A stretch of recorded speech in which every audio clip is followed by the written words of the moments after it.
Hello friends, welcome back to our channel chemistry tutorial. So today we are going to learn the applications of group theory in spectroscopy. So the main aim is to calculate the modes of vibration and to find whether they are IR and Raman active. If you are new to my channel, please subscribe to my channel so that you will be notified whenever I upload a new video. So many people are watching without subscribing, so please subscribe and support me.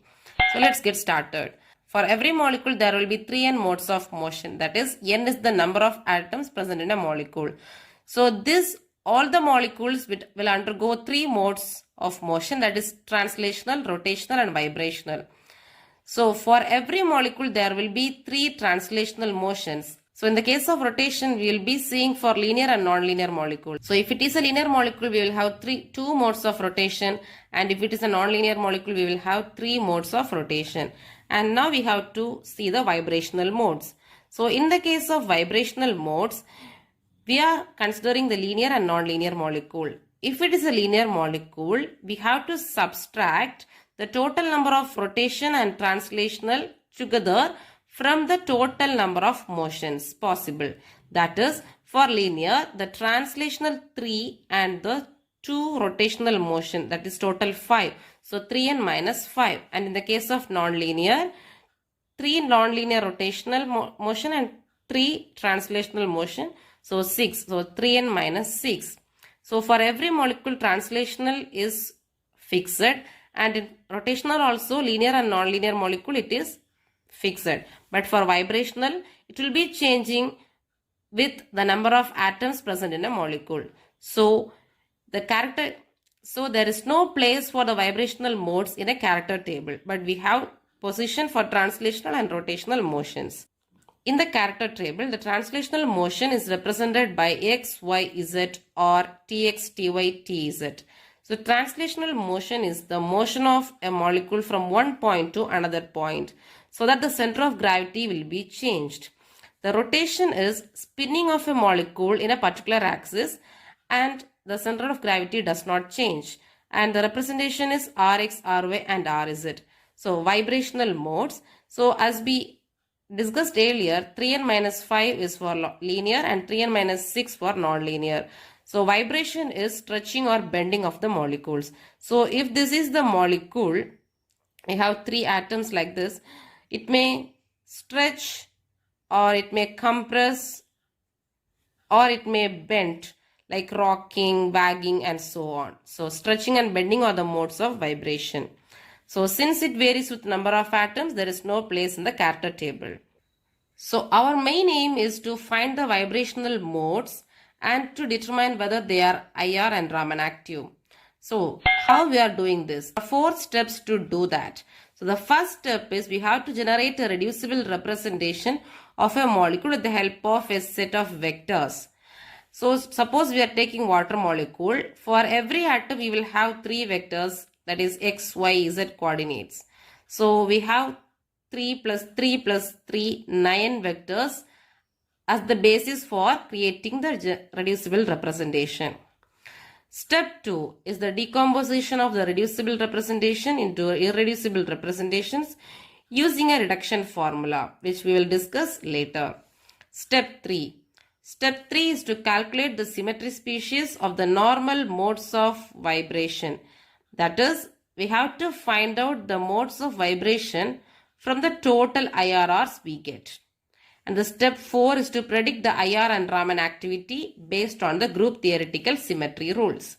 So, using these 4 steps, we are going to determine the IR and Raman activity. Let us consider a very simple example of water molecule. So, this is the character table of a water molecule, and water molecule belongs to C2V point group. So, this is the C2V character table. So, the modes of vibration can be easily calculated by 3n minus 6. So here 3 atoms. So we are taking 3 into 3 minus 6. So 3 modes of vibration. So since we know it is a non-linear molecule, 3 translational and 3 rotational motions will be there. So we will get 3n minus 6 vibrations. So this can be used to cross-check when we get the number of modes of vibration from the IRRs. So the first step is to reduce the reducible representation using some vectors. So as I said, there are 3 vectors in each atom, and thus we have 9 vectors is the basis for creating the reducible representation.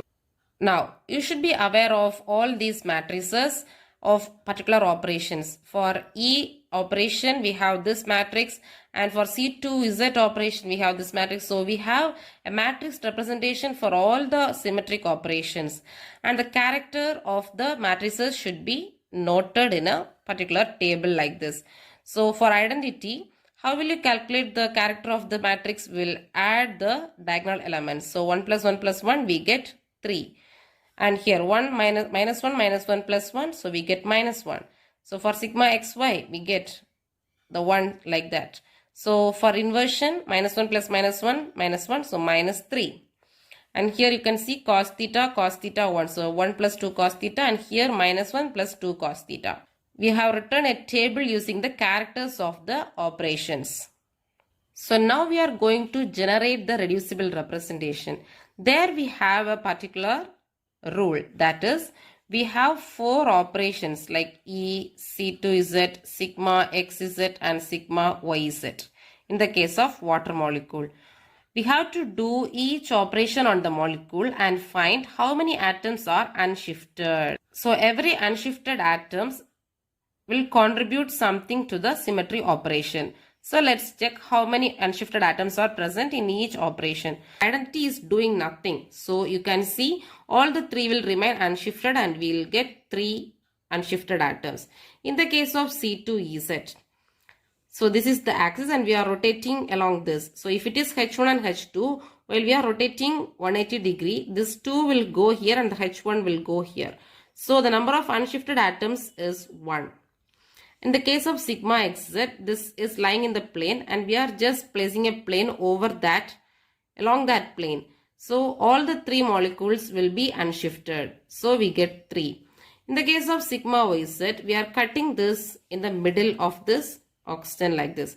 So the hydrogen and hydrogen will get shifted and the oxygen will remain unshifted. So in the case of sigma yz, it is 1. So now we are constructing a table using the number of unshifted atoms and the characters of the matrices of the corresponding operations. So in the case of E, 3 and minus 1, 1 and 1. And number of unshifted atoms, as I said earlier, 3, 1, 3, 1. Now we are multiplying these two and we will get the character of the reducible representation of the particular operation. So this is the character of the reducible representation of identity is 9. That is 3 3s are 9 and 1 into 1, 3 into 1, 1 into 1. So this is the reducible representation of water. So you can see here. So this is the reducible representation of water as 9 minus 1, 3 and 1. So step 2 is the decomposition of the reducible representation into IRRs. That is, using a reduction formula like NIRR, that is number of IRRs will be equal to 1 by H into sigma N psi RR R and psi IRR into R. That is, NIRR is the number of IRRs. Okay, if it is A1, how many A1s will be there? If it is B1, how many B1s will be there? That is the number of IRRs. 1 by H, that is H is the order of the point group and N is the number of operations under a particular class. So if it is C2Z, we will have only 1. If it is C3V point group, we will have 2C3 under the class C3. So 2 C3 operations. So the number will be 2 in the case of C3. In the case of 3 sigma V, we will have 3. So N is the number of operations under a particular class.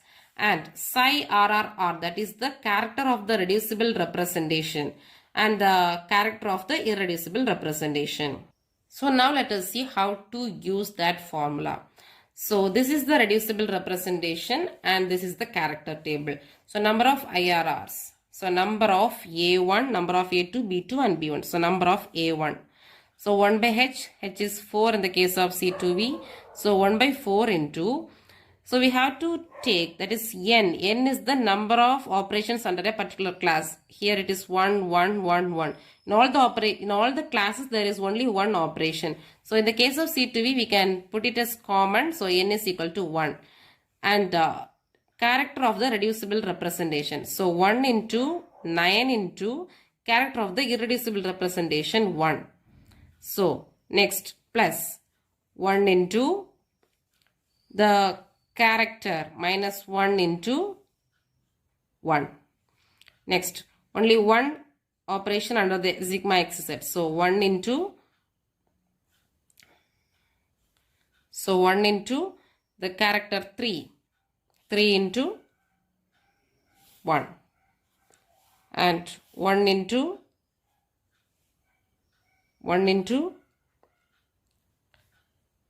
character 1 into character of IRR 1.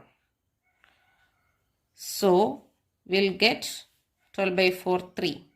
So we have 3A1. Then number of A2. Similarly, we have 1 here because we have that is for n it is 1. So 1, 1, 1, 1. And here you have to multiply the character of reducible and irreducible representation. In the case of A2, you can see here it is 9 minus 1, 3, 1. Okay. So next in the character table we have 1, 1, minus 1, minus 1. So 1, 1, minus 1, minus 1. So what do you get? 1.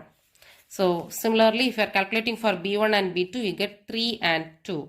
So on the whole you can write like 3A1 plus 1A2 plus 3B1 plus 2B2. So this is the irreducible representation of the water. So 3A1 plus A2 plus 3B1 plus 2B2. Here it is the total modes of motion. That is, it includes the translational, rotational, and vibrational motions. So from this we have to find what is the translational and rotational motion and subtract that from the total irreducible representations so that you will get the number of modes of vibration. So translational, rotational, vibrational, we have 3A1 plus A2 plus 3B1 plus 2B2. So now the symmetry species of translational, that is for translation we have X, Y, Z. We should have X, Y, Z. So consider this A1. We have one Z, right? So we have only one A1. And in the case of A2C, there is no Z or X or Y. So let us leave it at such. Then it is B1. In B1 we have X. So we have one B1 in translational motion. And in B2 we have Y. So one B2. Next, in the case of rotation, we should consider Rx, Ry and Rz. So consider A1, there is nothing with R. So let us leave as such. In the case of A2, we have Rz. So 1 A1. In the case of B1, we have Ry. So it is 1 B1. And in the case of B2, we have Rx. So B2. So now let us subtract from the total value. So we have 3A1. So 3 minus 1, 2A1. For vibrational, A2, 1A2, it's gone. 3B1, here 2B1. So we have only 1B1. In the case of this B2, we have 2B2, 2 are gone. So we have 2A1 plus B1 modes of vibration. So you can see 2 plus 1, 3 modes of vibration. So now we have to check the IR activity and Raman activity. So the condition for a molecule to be IR active is it should have a permanent dipole moment. So let us consider C triple bond O. Then we should have a plus and minus charge separated by certain distance. And there should be a permanent dipole moment. So the dipole moment value can be calculated using the formula Z into R vector. So R vector is the distance between these two atoms. So it may be represented by X, Y or Z. So if there is a component X, Y, Z in the character table associated with this IRR, with this particular IRR of vibrational symmetry, then it will be IR active. So if we have A1 and in the A1 IRR, if there is X, Y or Z, it will be IR active. Similarly, in the case of Raman active, the ability of a molecule to be polarized in an electric field is the condition for a molecule to be Raman active. So the polarizability vectors can be identified by this method. So it should be a binary product or linear combination. that is xy, yz, zx, x square, y square, z square, or x square minus y square and x square plus y square. If these cases are present in the character table, then they will be Raman active. So let's check it out for water molecule, that is C2V point group. So 2A1 plus B1. So in the case of A1, let's check whether we have X, Y or Z. So we have Z. So it is IR active. B1. Let us check B1. Here we have X. So it is IR active. Let us check for Raman activity.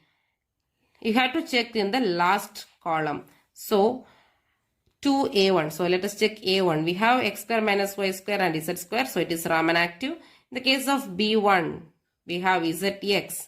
So it is also Raman active. So all the three modes, that is 2 modes with A1 symmetry and 1 mode with B1 symmetry, are IR and Raman active, or both IR and Raman active. So let's check whether we have the 3 modes, that is whether the 3n minus 6 and this are equal. So since it is A1 and B1 are one dimensional, 2 into 1, that is 2A1, that is 2 into 1 is 2, and in the case of B1, one dimensional into 1, we get 1 mode. So 3 modes of vibrational, and all are IR and Raman active. So in the case of 3n minus 6 also, 3 into 3 minus 6, which is 9 minus 6 equal to 3. So in the case of 3n minus 6 also we got 3 modes, and here also we got 3 modes. So finally we proved that the 3 modes of vibration is formed, and all the 3 are both IR and Raman active. This is all about the spectroscopy application of the group theory. So we have some more examples also, we'll work it out. So thanks for watching. If you like the video, please like, share and subscribe to my channel. Thank you. See you all in the next video.